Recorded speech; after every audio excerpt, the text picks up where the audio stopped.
100 metre ऊंची चट्टान पर पुल कैसे बनाएं? कई लोगों ने पहले प्रयास किया था, लेकिन सभी असफल रहे थे।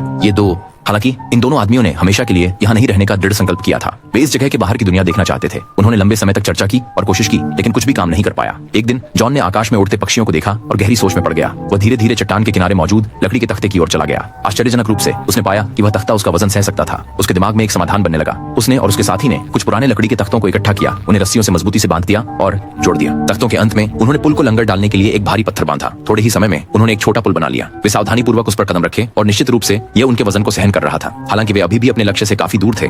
आशा अंततः उभरी थी। हालांकि ग्रामीण उनके प्रयासों के बारे में आशावादी नहीं थे, सिवाय एक छोटी लड़की के। उसने उनमें आशा देखी। दोनों पुरुष उसके विश्वास से प्रेरित होकर हर दिन बिना थके पुल बनाने का काम किया। उन्होंने एक मरे हुए पेड़ का सहारा लिया और कड़ी मेहनत से उसे सीधा करने में सफल रहे।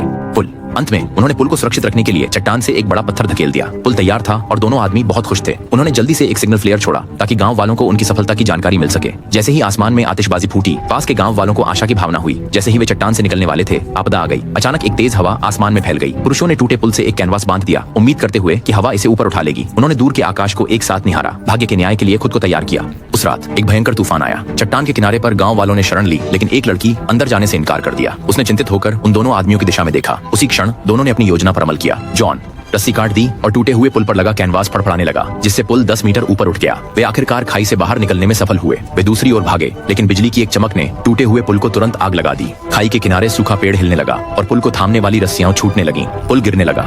लड़की, जो स्थिर नहीं रह पा रही थी, रेलिंग पर चढ़ गई और मदद के लिए दौड़ी। हालांकि वह छोटी थी, लेकिन उसने पूरी ताकत से धक्का दिया और उसकी आश्चर्य की बात यह थी कि सूखा पेड़ हिलने लगा। पता चला कि तूफान का सामना करते हुए गांव वाले मदद के लिए आ गए थे। मिलकर उन्होंने पुल को फिर से स्थिर कर दिया। जैसे ही दोनों व्यक्ति खाई पार करने वाले थे, एक और बिजली गिरी, जिसने रास्ता रोक दिया जॉन के रास्ते। इसी बीच जैक पहले ही टूटा हुआ पुल पार कर चुका था। उसने जॉन का हाथ पकड़ने के लिए हाथ बढ़ाया, लेकिन जॉन फिसल गया और लगभग गिर ही गया। उसने खड़े होकर फिर से जैक का हाथ पकड़ने की कोशिश की, लेकिन नाकाम रहा। उसने महसूस किया कि वह कभी भी पार नहीं कर पाएगा। इसलिए उसने एक निर्णय लिया। उसने अपनी फ्लेयर गन निकाली और दूसरी फ्लेयर चलाई। जैसे ही फ्लेयर आकाश में गई, पुल चट्टान से गिरने लगा। पुल को गिरते देख ग्रामीण हताश हो गए, लेकिन फिर उनकी हैरानी के लिए आकाश में आतिशबाजी शुरू हो गई। यह पर्वतारोहियों की जीत का संकेत था। ग्रामीण खुशी से चिल्लाए, ये सोचकर कि उन दोनों ने चमत्कार किया है, ये जाने बिना कि आतिशबाजी जॉन का आखिरी उपहार थी। उसकी जिंदगी एक फ्लेयर की तरह चमक रही थी।